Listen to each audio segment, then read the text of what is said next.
Всем привет, меня зовут Вика. Давайте посмотрим новый расклад Таро для мужчин. Почему она предала? Сегодня такой у нас непростой расклад будет. Может быть, чем-то даже философский. Настраивайтесь на расклад. Как всегда, ставьте лайк, подписывайтесь на мой канал, делитесь видео с друзьями. И напишите в комментариях, вот вы могли бы простить измену или нет. Вот что вы думаете по этому поводу? Потому что, бывает, некоторые говорят, что нет, никогда не прощу, а потом прощают, да, потому что не могут жить без женщины. Напишите, пожалуйста, в комментариях вашу точку зрения. Вот что вы думаете, стоит ли прощать, либо же все. Как говорят, кто предал один раз, предаст и дважды, да? Итак, в каких энергиях вы находитесь?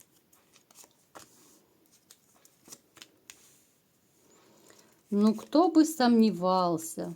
Уже из расклада в расклад, просто, да, повторяется вот это вот состояние угнетенное, да, вот, которое вот именно из-за женщины. Очень, я не хочу повторяться, знаете, вот я даже не знаю, в принципе, сигнификация довольно часто повторяется.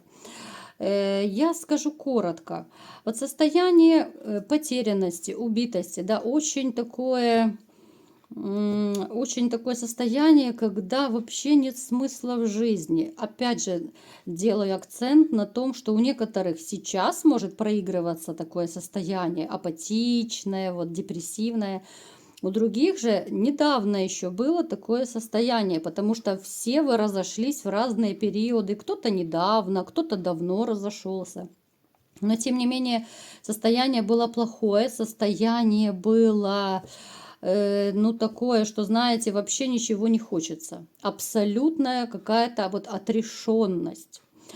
Вы знаете, вот вы после того, что случилось, у вас остались некоторые вот и страхи, могут даже проигрываться некоторые комплексы, особенно, как я уже иногда вот говорила в своих видео, что при расставании вот так бывает, что женщины специально, чтобы обидеть мужчину, уколоть, они могут говорить разные гадости. Даже это будут неправдивые гадости, вот, да, и особенно то, что касается интима, там ниже пояса, вот эти все шуточки, подколочки.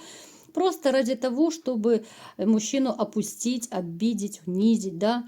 А потом-то ведь у мужчин остаются вот эти вот все осадки, да, осадок после оскорблений, особенно то, что касается интима, то это вообще может быть серьезная психотравма.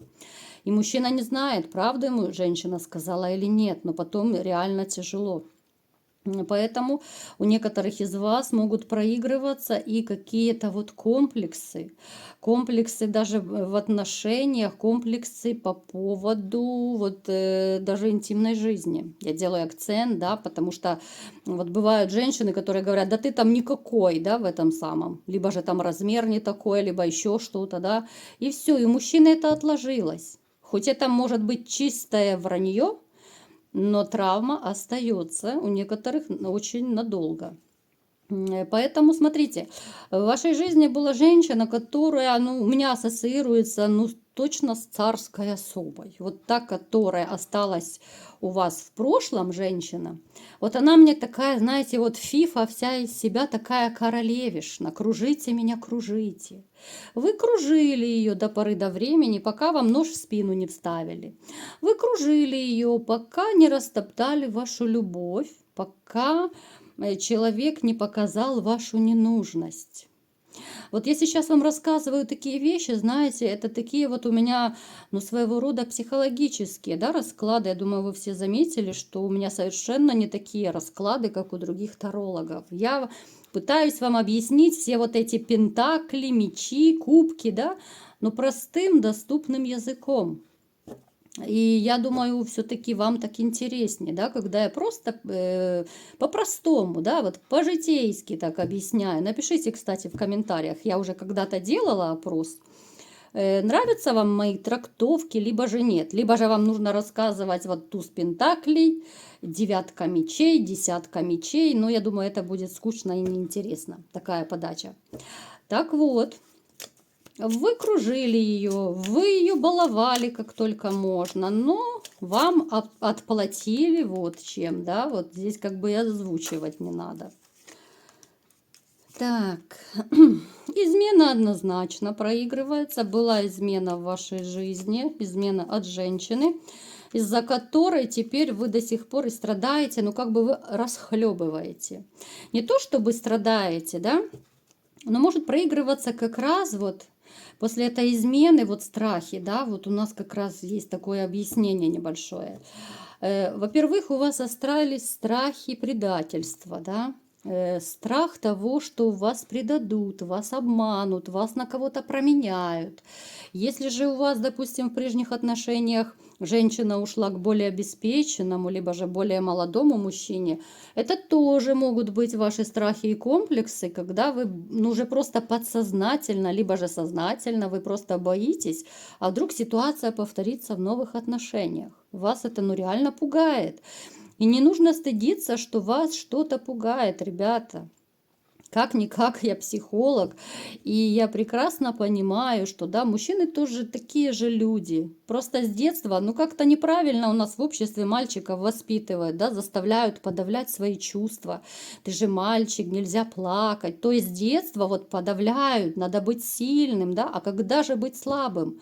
Ну хочется хотя бы, хоть я не знаю, на хрупком женском плече вот просто прижаться, расслабиться, да, и побыть просто вот самим собой, а не тем таким валом, да, вот лошадью той валовой, которая все на себе тянет. Поэтому вот у вас есть некоторые страхи, даже у некоторых может проигрываться, что из-за этого вы как-то оттягиваете вот вступление в новые отношения. Именно из-за этих комплексов, либо же страхов. Хотя на самом деле вам очень хочется семьи. Вы очень семейный человек, вам очень не хватает любви, вам не хватает женщины. Но может также проигрываться ситуация еще, что вот женщины, допустим, появляются в вашей жизни, но вы как-то так стараетесь держаться немного в стороне под разными предлогами, ну не вступать вот в эти отношения, как-то, ну не продолжать их, да, вот. Я имею в виду в серьезные отношения не переходить именно из-за вот этих вот своих каких-то психотравм. Это тоже может у некоторых проигрываться. Теперь смотрите, еще такой момент. Вот вы настолько нацелены на семейные отношения, что вас уже начинает в какой-то мере даже тяготить ситуация, что вот, понимаете, у вас какая-то двоякая такая ситуация. С одной стороны, вот эти страхи вам не дают покоя, а вдруг повторится предательство. А с другой стороны, вам плохо, потому что ну, рядом нет любимого человека. И вы не можете создать новую семью по тем или иным причинам. Понимаете, как получается вот в нашей психике? Нами ведь руководит подсознание. Все, что мы делаем, это довольно часто родом из детства. Вот кто интересуется психологией, я думаю, об этом знают, что все наши какие-то страхи, комплексы, все, что происходило с нами в детстве, они уходят глубоко в подсознание, все эти события. А потом уже, когда человек становится взрослым, начинает руководить нашими какими-то поступками, мыслями нашими. Да? Мы это даже можем не понимать, что подсознание нами управляет.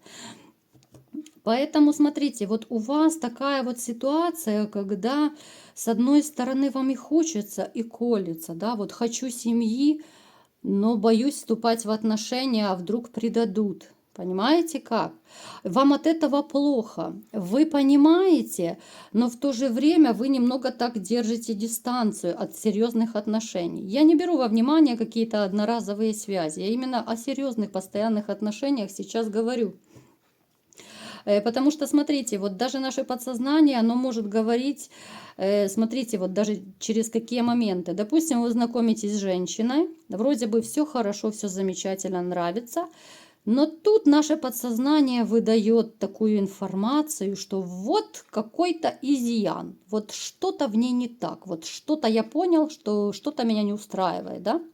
Хотя серьезных изъянов нет, да, но подсознание найдет какой-то такой вот момент, либо же во внешности, либо же черту характера, да, чтобы таким образом вот оградиться от этой женщины и не развивать отношения. То есть, я думаю, вы поняли, что таким образом, вот если человек подсознательно боится чего-то, наш мозг по-любому найдет причину, чтобы остановить эти отношения и не пустить их дальше, не развивать их дальше, понимаете? Вот именно как действуют наши страхи и комплексы. Это на самом деле серьезные вещи. Так, немного мы сегодня углубились в философствование, да? Давайте-ка посмотрим все-таки. Ну, в принципе, я вашу женщину уже описала, да, что она любительница себя, любительница денег, финансов. Повторяться уже не буду. Давайте-ка посмотрим теперь, почему же она вас предала, да, такой вот вопрос очень и очень серьезный.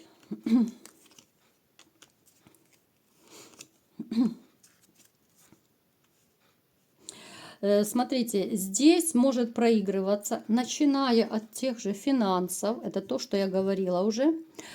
У кого-то это проигрывается, что все пошло от финансов, нехватка денег, допустим, вашей зарплаты, ваших подарков. Это финансовые какие-то неурядицы. Вот, допустим, она хотела поехать куда-то на курорт, а вы не смогли это оплатить, да, вот эти вот ее хотелки. Это человек, который манипулирует, причем манипулирует вот именно как-то детьми, финансами, деньгами. Вот она даже, может быть, кому-то из вас ставила условия вот денежного характера, что она заберет, отсудит машину, квартиру, ну то есть оторвет кусок побольше. Я вам скажу, что еще есть один момент, почему она предала, да? Смотрите, вот вы, по сути, вы были ее судьбоносным шансом в этой жизни. Вы ей много чего дали. Вы отдавали всю душу, все финансы, вы все отдавали. Она этот шанс потеряла, но потеряла по глупости. Вот по глупости абсолютнейшей. Смотрите, вы настолько много вкладывались в нее, что даже не заметили, когда отношения начали ухудшаться, когда она начала борзеть, наглеть, когда она начала охладевать к вам. Хотя, может быть, некоторые из вас вот навскидку так и вспомнят вот моменты, когда она, допустим, провожала на работу, не поцеловала, да, когда-то же это началось. Может быть, вы вспомните моменты, когда она начала от близости отказываться. Могут быть еще какие-то отмазки, да, вот она там либо же кушать не приготовила, либо еще что-то там, я не знаю, рубашку вам не погладила, потому что то некогда, то она устала, то еще что-то, да, плохо себя чувствует, и это начало входить в систему. Я не говорю про одноразовые какие-то случаи, да, может быть, когда-то она плохо себя и чувствовала. Но вот именно момент, когда вы начали отдаляться, это пришло вот именно после того, как вы ее избаловали, забаловали. Ей стало, ну, скучно. Вот я уже не раз говорила это даже в своих видео, что нужно дозированно и любить, и заботиться, и нежность, и ласку дарить. Все должно быть дозировано. Она просто начала наглеть от скуки. Вот ей захотелось острых ощущений, потому что есть дома, ну не хочу я верный пес, не хочу говорить, да, вот чтобы никого не обидеть. Ну, то есть она понимает, что есть дома человек, который звезду с неба достанет, все сделает, да, то есть она просчитывала, продумывала, она вас знала на зубок, наперед все, что вы сделаете, все, что вы скажете, все, что вы там в интиме сделаете. Просто ей стало скучно. И она пошла на подвиги чисто для разнообразия. Она не думала, что так все пойдет. Она абсолютно не думала, что пойдет все наперекосяк. Она думала, она там позажигает втихаря, да? А вы будете ее верно ждать дома и все так же все ее хотелки исполнять, как это делали всегда.